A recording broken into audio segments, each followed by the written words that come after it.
One of the things that I thought about a lot after my experience with my dad was figuring out a way to teach people how to get to the place where they had a turnkey system for retirement, not retiring from life, but retiring from worrying about money. Hey there, I am Dr. Jason Balara, and this is the Know Your Why podcast, where we explore the why behind success.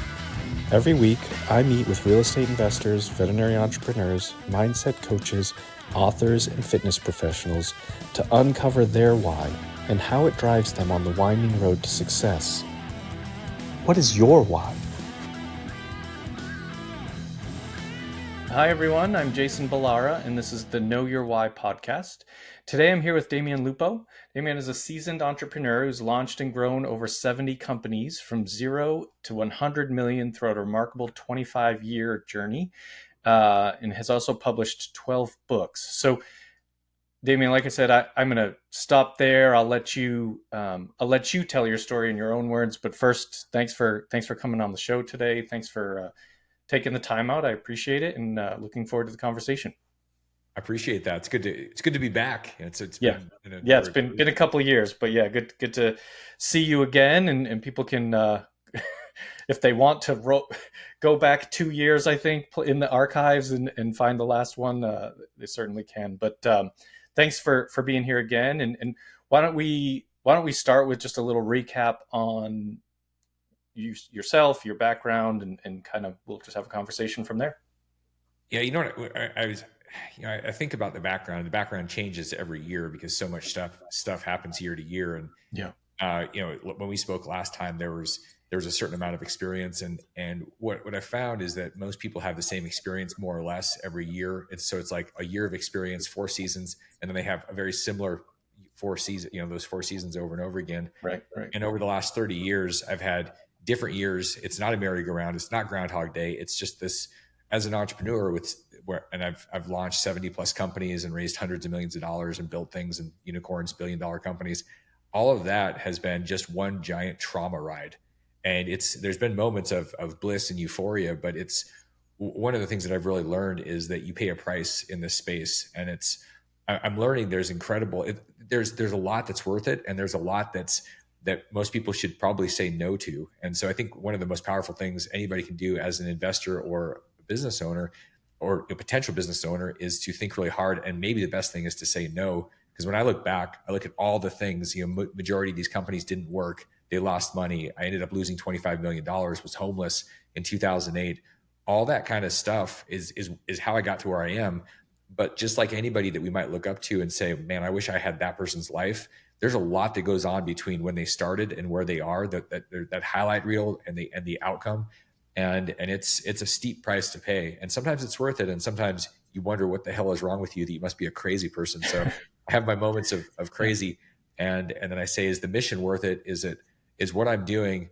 And then you start asking, am I a martyr? Is this going to kill me? Because sometimes the stuff gets so intense. So it's a hell of a crazy ride to do this stuff. And one of my goals with life is to be able to share the experiences and then help people avoid some of those mistakes and then make better decisions, because I did a lot of this stuff basically in the dark and making stuff up blind, which is really, really hard. You should really find people that have come before you and leverage as much as you can off of their shoulders and not try to do all this on your own. Yeah. No, I completely agree.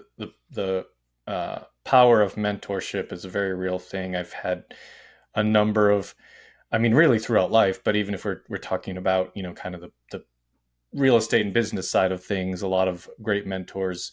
And it definitely has an impact on your ability to succeed. So I think that's a really a great message.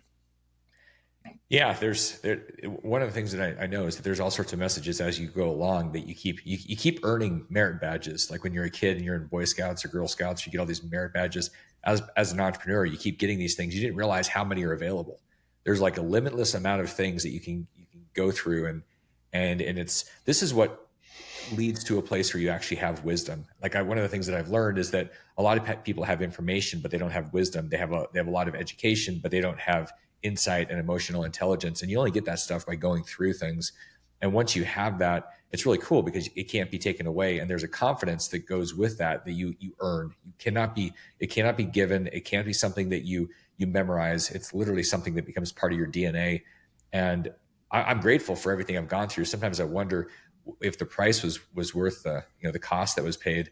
Um, the price was the price I paid, and but ultimately we are here. And one of the things that I've learned is that regret doesn't really help us, and it's something to avoid. And I don't know if I shared the story last time, but one of the pivotal moments in my life was about a decade ago when my dad got sick and passed away, and we were sitting down talking about life and everything, and he knew he was pretty close to passing away, and he looked at me and he said, there were so many things that I wanted to do, and that was kind of the end of the conversation. We just stopped, we cried, and it was him knowing I don't have any more time.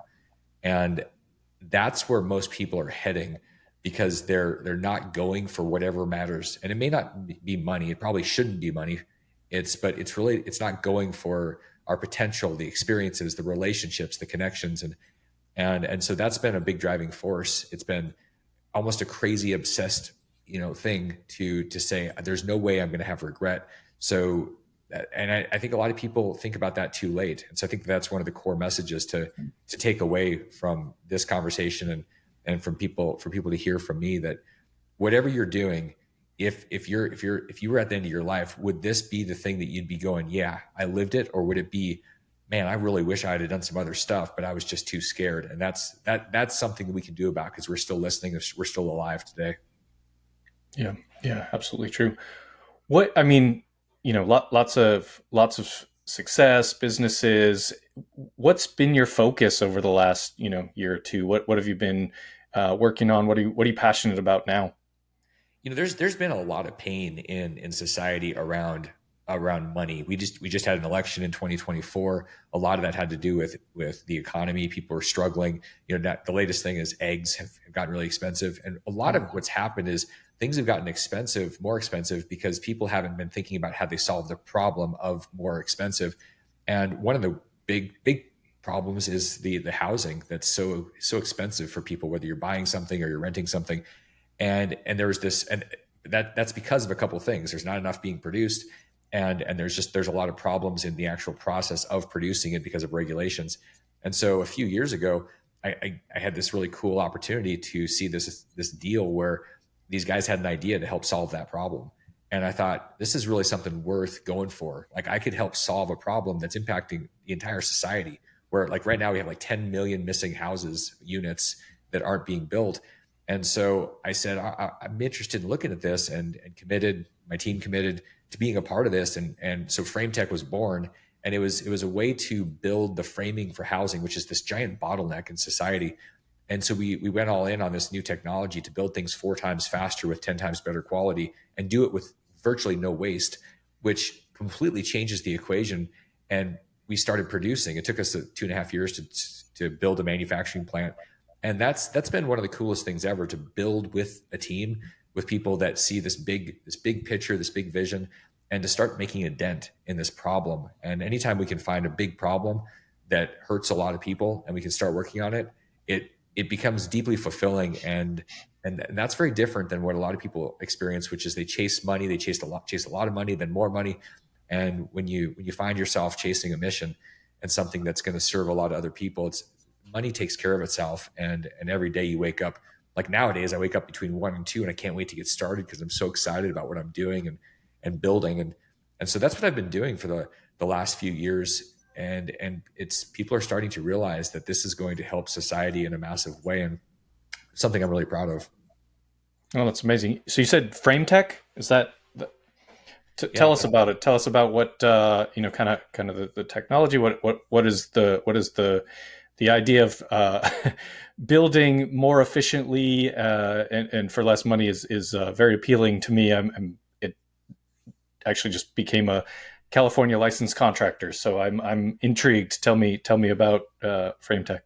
Well, so it's interesting is what we've all been by, and you would know this really well. We've been around construction sites, we've driven by them or been in them, and what you see guys out slamming nails into wood and building frames, and then you see giant dumpsters full of wood that are all the scraps, because there's a lot of waste, and you see this process. And that's basically been the way the process has been for the last 70 years. The last innovation was the nail gun in 1954, really of any substance. So nothing has really changed, and we've gotten more and more demand, but really the supply hasn't changed. It's shrinking. In fact, we're going backwards. Like right now, we need about 1.6 million units a year in the United States, and we're building just over a million. So we have about a 500,000 gap every year. And the idea that these guys had, and they've been in this industry with the framing, they were building trusses and things here for literally since the 70s. So before you and I were born, these guys were out there doing this stuff. And they said, there's a different way to do this. We can do this where we build all the walls and the floors and the trusses for houses and apartments. We can do this in a manufacturing plant where somebody brings us plans for a house or an apartment, and then we build their thing, and then we go and we put it up. And so, one, if you do it in a manufacturing plant, it's obviously going to be really, really fast and efficient because you don't have the elements. It's in a controlled environment. The quality is super, super good, and so it's very fast, 10 times better quality. And then this technology that was really neat with finger joining, if you can, this has really never been done in a manufacturing plant. We have a patent on it. You take all the boards and you stick them together. You end up with one giant board, and then you cut the pieces you need. So when you do that, you really don't end up with these 18-inch pieces that you're throwing in a dumpster. So instead of having a dumpster full of wood, we have all the framing done for a house, and we have a little bag of sawdust and some miter cuts. And so what you end up with is literally 99% less waste and this incredibly beautiful project that is way faster. And ultimately, if it's faster and we charge the same amount for all the framing, then the builder gets it done quicker, which means the prices can be compressed. So the end consumer gets a better quality house for less money. And nobody's done that before. I mean, literally, this hasn't existed in anywhere in the world where somebody's come up with this idea and said, we want to do it. They've just been doing the same thing that they've been doing for the last, almost 100 years. Yeah, I mean, I don't. I've seen some probably versions of this, sort of factory built homes and things like that. What is the process? I mean, someone come to you with the architectural plans. Is there are these spec houses, or you can do sort of any type of house if you're given the plans? How does it process? Yeah. So what's happened is a lot of people immediately think of manufacturing. They think of manufactured housing, like an entire house built in a manufacturing plant. That's not what this is at all. So everybody should understand what we're doing is we're saying, hey, Jason, you bring us plans for any house, doghouse, outhouse, hotel, whatever building that's a wood structure. You bring it to us and we build all the pieces. And then our team and our trucks brings it out to the site and we put it together. I mean, we're laying down. I mean, a 2,000 square foot house takes us less than 2 days to go from slab to ready to go with all the subs. And I mean, it's faster than lightning. And so it allows people to develop whatever they want to develop. They can develop 2,000 houses or 2,000 square foot houses, 10,000 apartments, whatever people want. So there's no real limit on it because we're taking those plans and then pushing them into an automated system with robots and a system that allows us to produce the floor trusses, the walls, the roof trusses, and build way better quality products. So it really is incredibly flexible and dynamic, very different than what you would normally see with, say, a manufactured or mobile home or any type of thing where you get one of 5 or 8 or 10, and that's it. Yes. Like they tool up, they build you one of those things. You pick A, B, C, D, E. Those are your options. Here, it's you give us the plans, and we're going to give you the best product you can't even imagine. So, the sort of on-site installation of it makes sense that would be much faster. How long, that same 2,000 square foot house, how long in the factory or on the plant, like when someone comes in and you get a customer and here are our plans, this is our dream home we want to build, how long do you typically think it's going to take something like that to be built in the factory? So when we build houses, our factory will build 12 houses a day.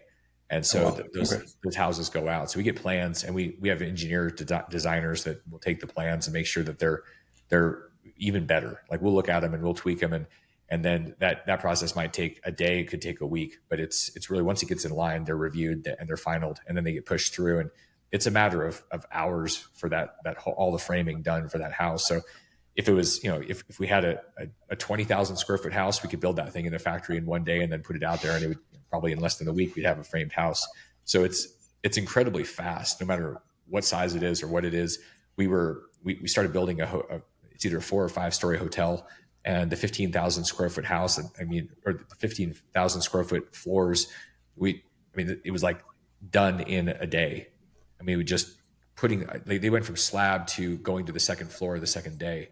And so it's almost crazy how fast this thing is. But when you have precision like that, then you're able to do that. And it's like Legos at that point. You're just taking these pieces that are beautifully put together with super tight tolerances. Like imagine that if you've seen this as in this industry, but you go into a roof or you go into an attic and you see the trusses, and most people are like, oh my God, that's terrible. There's nails sticking out everywhere, and the plates are off. And when you look at the stuff we're doing, you look at these houses, you can see them online on LinkedIn. You'll see a traditionally framed house, and then you'll see ours right next to it. And they look different because ours has tolerances that are 1/32 of an inch in terms of spacing and everything that's inside the plant. So when you can shrink the tolerances and then you can build something, you really don't have any material defects at that point either. And it's like the quality control is like Edward Deming, the way that he reinvented Japan back in the middle of the 20th century. It was finding ways to make sure that any error is so tiny that it's indistinguishable. And then ultimately the speed of which you can create stuff. It's like building. If you were building a car, you would build it at a manufacturing plant, some car company. You wouldn't say, hey, can you guys bring your mechanics over to my front yard and put this car together? But that's what we do in housing. It's crazy. Yeah. And that's where this is going. So literally over the next 100 years, this is the most sustainable thing. When you have trees, people have all sorts of ideas for 3D printing and metal and everything. All these ideas are needed because we have a massive shortage. But the most renewable and best way to do it today, most 92% of framing is done, and building houses is done with wood, renewable, pine and fir and things. So that's what we're doing. We're just imagining how it's done and doing it in a very beautiful way. And are you using, I know you mentioned finger joining, are you using like laminated wood, or are you traditional, 2x lumber? What type of? Yeah, it's traditional. It's the same stuff that you would use when you have a big pile. You have your wood, your lumber package that's dropped off on a site. We're getting those same lumber packages, and they're dropped off at the manufacturing plant. Same 2x4s, 2x6s, and we've got infeeds at the plant. We got these 5 infeeds that have different length 2x4s, 2x6s, and then they're pushed in. And one of the cool things is we can use any size. We can use an 8-foot or an 18-foot, and then they all get put together. And in this process, we've got all these cameras and quality controls for twist and warp and wane and moisture. So anything that we have that's a material defect, if there's a knot in the middle of the thing, we literally cut the knot out and then finger joint the board together. So it's making these boards perfect, which is what you don't get or you get a bunch of boards that you're either throwing away completely or you have to return. And with us, we just take out the 2 inches of bad and use the rest of the board and put it back together. And ultimately, what's really crazy is when you finger joint boards, most people don't realize this, you actually end up with a stronger point. The glue in the joint is stronger than the board. So we have all this incredible testing on site where we test the strength and the our boards, and our boards it's wild. They break outside of the joint when we pull them apart with thousands of pounds of force. So we actually have a better quality wood product because of this process. Yeah. And it's same thing with your floor joists and all of that. So you're not creating any sort of laminated lumber. You're just putting sort of standard stick build, but making it stronger and more efficient. So that sounds like a phenomenal process.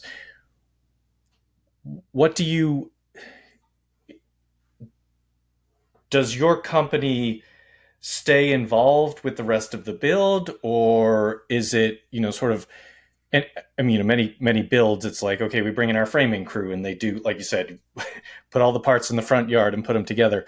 What do you kind of hand it off once you get everything, all the framing in, and then the other subs take over? Or is this a sort of start to finish type of product? I would say that what we're doing is the best scenario for everybody. We really thought about this. What you see there's a number of companies that are building entire walls where they have the boards, the electric, the plumbing, they're putting it. And then what happens is they bring it to a site and they call some plumber or electrician and say, hey, can you literally tie these ends together? And the electrician said, you literally just took all the work away from me and you want to pay me $200 to go do this. And so you're taking all the money out of their pocket. We said, all right, let's reimagine this. What can we do to make the electrician and the plumbers and all these other trades? How can we make their job easier and make them more money?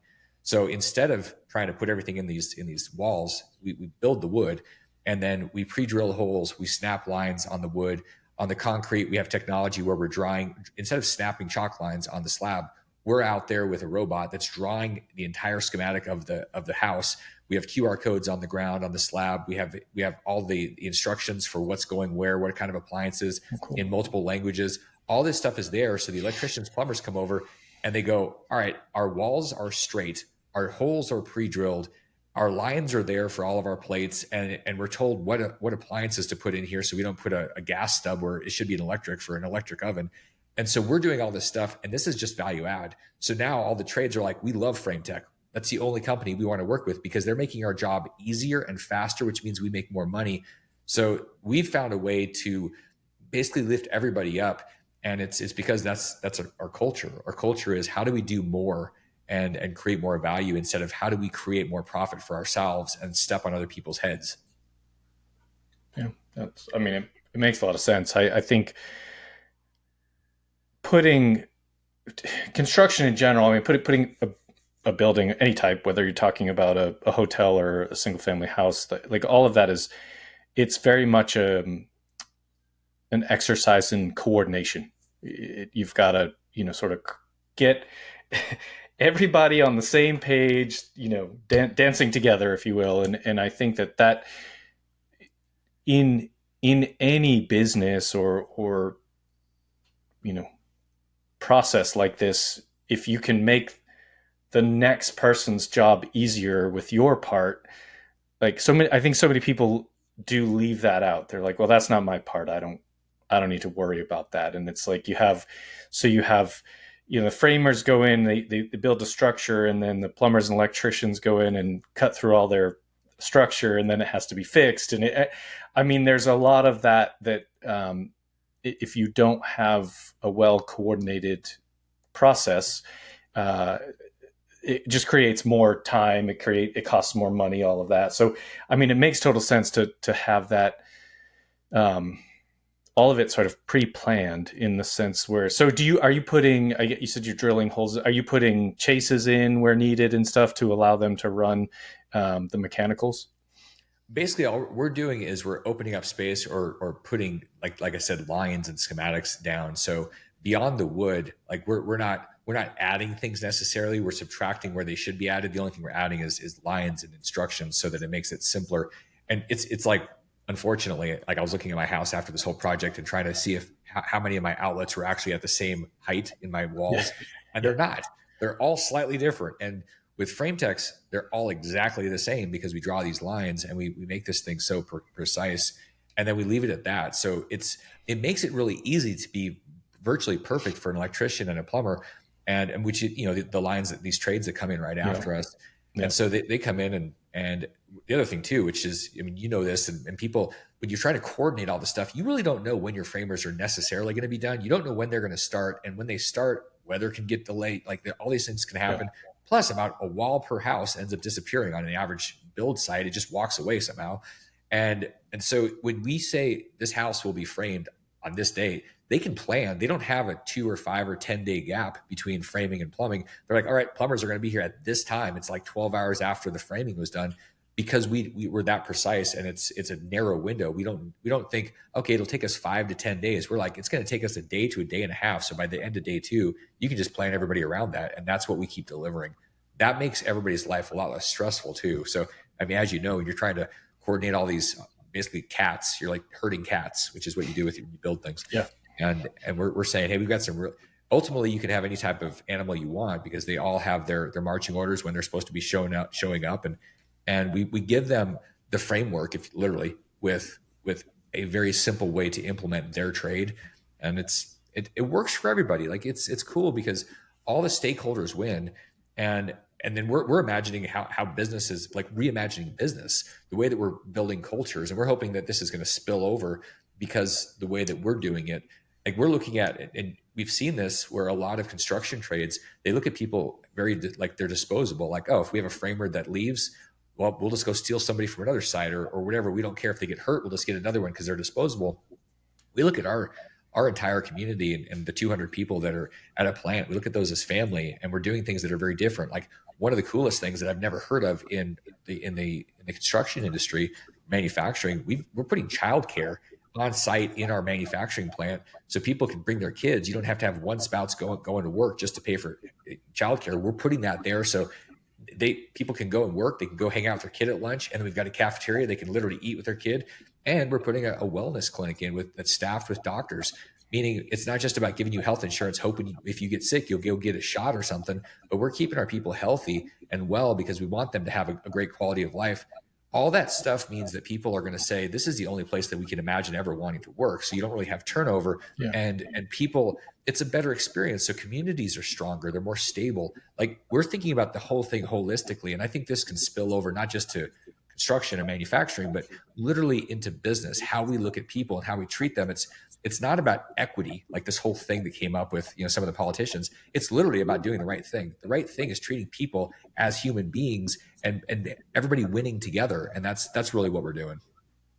Yeah. I love that. I love that message. I think, yeah, having a creating an environment like that, a culture like that with those add-on services like childcare and healthcare, all of that really will create that environment that people want to stay at, right? That's kind of one of the biggest business expense. If you look at it purely, I mean, it's good treatment of humans, but if you look at it purely from business side of things, one of the biggest business expenses is turnover, like the time they have to train a new person and all of the lost production during that time. So yeah, if you can create an environment that people don't want to leave, I think it makes a ton of sense, and create a great product while doing that is fantastic.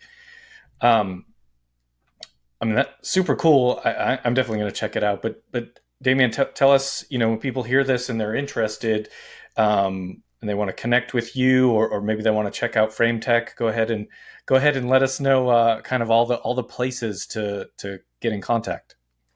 What I did is I boiled this down because I was thinking about all the process of building things and like all these experiences I've had. I mentioned in the beginning all the trauma, and I was like, okay, well, there's things that I probably shouldn't have done, but I didn't know better. And then there's this process after having done building $1 million companies, $10 million, $100 million, $1 billion company now, this process, and then creating real wealth, or at least the money part. Like I would say some of my life is very out of balance because when you become obsessed, there's a season of total obsession. It's like Michael Phelps swimming. When he was swimming and going to the Olympics, that's all he did. He didn't have a balanced life. He had one thing and he was world class. So in terms of this space of creating something big and expanding financial wealth and abundance, one of the things that I thought about a lot after the experience with my dad was figuring out a way to teach people how to get to the place where they had a turnkey system for retirement, not retiring from life, but retiring from worrying about money. And so I wrote this book. It's like it'll literally take you 10 minutes. It's like the world's shortest book, but it's the principles of how I created $10 million. And I say that's important because $1 million doesn't cut it anymore. You're in California, $1 million gets you a parking spot. I mean, like it's like you really have to think about the world we live in. If you want to take money out of the equation, there has to be a certain amount, or you have to go live, as a Buddhist monk in Tibet. Like there's something. If you're going to be in a Western society and you want to take money out of the equation, there's a formula. So what I did is I wrote this thing and I put it on turnkeyretirement.com where you can download it. It's my 10 steps my philosophy is what I've done, 10 steps to 10 million that anybody can do in 10 years, and it'll take you less than 10 minutes. So I thought that would be a really good way for people to say, okay, how did he do this? And how can I hack it? Do I need to spend 30 years? No, you can do it in less than 10. I promise there's a plan. I wish I had this book 30 years ago. I would have had the last 20 years to think about something else other than building, this. So what we need to do is look for people that have done things and then leverage off their experience and all their dumb tax they've paid, which I've paid an inordinate amount. And you can leverage off of that. Just download it. It's free for you at turnkeyretirement.com. Okay, perfect. Well, we'll put that in the show notes definitely, so people can find you and check out. I mean, I think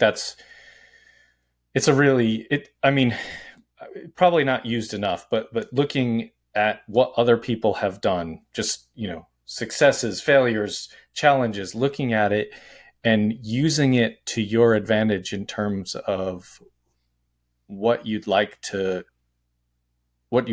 life to look like, and remove some of the pain, some of the learning curves, or shorten some of those. I think it's a very valuable resource for people to have. So thank you for sharing that. Yeah, I'm glad to do it. That's one of the things people ask sometimes is, well, why do you write books? I've written 12 books. They go, why do you write them? I go, it's so I can clarify all the chaos in my brain. Like if you write something and you have to actually make it make sense, you've got to clarify your thinking. And so that's to try to, it's really, I think Einstein said this, wasn't me, but it's really hard to, the quote is, if I had more time, I would have made it shorter. Like it takes a lot of energy to consolidate. Like you look at most books, they're 200 pages and you could have got the essence of it in 5 to 10, but there's all this extra stuff, but that's how you sell a book. It's really hard to sell a book for $20. That's 10 pages. But the one I just wrote is worth $10 million. And how much am I charging? Zero. So like, it's a different way of looking at it. And so that's the idea. I look for people that have gone through things, that have consolidated, that I can basically milk them. Like I want you give me the cheese here. Like, that's what I'm looking for. So hopefully that's what people get out of this, and they take the good nuggets and they throw away the stuff that doesn't work for them. Yeah. Fantastic. Well, thank you for coming back on the show. Appreciate the time. I'm excited to look into FrameTech. I think that's really interesting innovation for the building world. So thank you so much for being on the show and sharing all that you did. I appreciate it very much. Happy to be here. It's good to see you again, Jason. Thanks so much. You too. And folks listening, make sure you connect with Damian and get that book. I mean, it sounds like it's incredibly valuable. Please like, rate, and review the show so we can get more great guests. And as always, thank you for listening. Hey there, I am Dr. Jason Balara, and this is the Know Your Why podcast, where we explore the why behind success. Every week, I meet with real estate investors, veterinary entrepreneurs, mindset coaches, authors, and fitness professionals to uncover their why and how it drives them on the winding road to success. What is your why?